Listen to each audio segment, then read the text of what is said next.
చేవెళ్లగడ్డపై BJP జెండా ఎగరడం ఖాయమన్నారు BJP అభ్యర్థి కొండా విశ్వేశ్వరరెడ్డి. మోయినాబాద్ మండల కేంద్రంలోని హిమాయత్ నగర్ ఎక్స్ రోడ్డులో కార్యకర్తల విస్తృత స్థాయి సమావేశం నిర్వహించారు. అంబేద్కర్ను అవమానించిన పార్టీ కాంగ్రెస్ అన్నారు కొండా విశ్వేశ్వరరెడ్డి. కానీ బీజేపీ అంబేద్కర్ సిద్ధాంతాలను ముందుకు తీసుకువెళ్తుందన్నారు. కార్యక్రమంలో బీజేపీ ఇన్ఛార్జ్ కెఎస్ రత్నం, ఇతర బీజేపీ నాయకులు పాల్గొన్నారు. 3000 మంది టార్గెట్ ఉంటే 6000 మంది అంటే 20% ఓటర్స్ అక్కడ మా కేవలం మండల్ మీటింగ్కి వచ్చింది. చాలా గ్రాండ్ సక్సెస్. అదే ఇతర పార్టీలు పెడితే మొత్తం అసెంబ్లీ లెవెల్ మీటింగ్లా 1000 మంది రాలేదు. మండల్ లెవెల్ మీటింగ్ పెడితే ఎంత చిన్నగా ఉందంటే అభ్యర్థి కూడా పారిపోయింది అక్కడి నుంచి. ఈ సమయంలో అసలు రోజుకు బీజేపీ పెరుగుతుంది.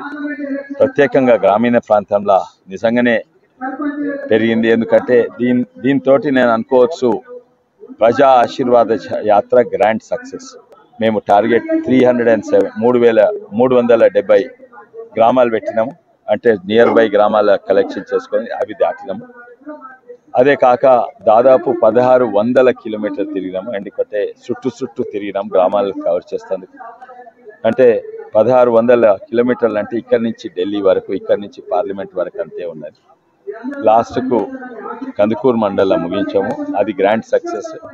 అది బుర్ర నర్సయ్య గౌడ్ గారు పక్క నియోజకవర్గం మా మిత్రుడు డాక్టర్ నర్సయ్య గౌడ్ గారు రావడం జరిగింది. Grand success. కానీ ఇవాళ అంబేద్కర్ గారి జయంతి ఉండే అండ్ వారిని యాదించేసుకుంటా చూస్తే అంబేద్కర్ గారు ఆశయాలు నిజంగానే నిలబెట్టింది బీజేపీ పార్టీ మాత్రమే. భారతీయులందరూ ఒక్కటే, మతపరంగా రిజర్వేషన్స్ ఉండదు. పేదోళ్ళు ఎవరున్నా వాళ్ళకి ఇవ్వాలి. ముస్లిం రిజర్వేషన్స్ ప్రత్యేకంగా ఉండొద్దు, లేకుంటే క్రిస్టియన్ మతపరంగా ఉండొద్దు అంటే కాంగ్రెస్ పార్టీ ముస్లిం రిజర్వేషన్స్.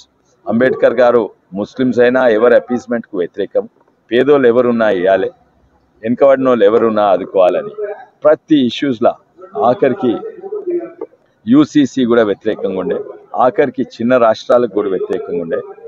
ఎవరు Congress party, Ambedkar and BJP ఎప్పుడు కూడా చిన్న రాష్ట్రాలకు ఉండే. అదే కాక ఎలక్ట్రిసిటీ అమెండ్మెంట్ బిల్, అది కూడా అంబేద్కర్ సెంట్రలైజ్ కంట్రోల్ ఉండాలని బీజేపీ అమెండ్మెంట్ బిల్ చేస్తే దానికి వ్యతిరేకంగా ఉండాలి. ఇవి ఎన్నో విధానంగా అంబేద్కర్కు ద్రోహం చేసింది. అంబేద్కర్కు వ్యతిరేకం ఉంది కాంగ్రెస్ పార్టీ. దళితులను వాడుకున్నారు కానీ ఎప్పుడు కూడా వాళ్ళని ఆదుకోలేదు. బీజేపీ పాత్ర అంబేద్కర్ గారిని గుర్తించింది.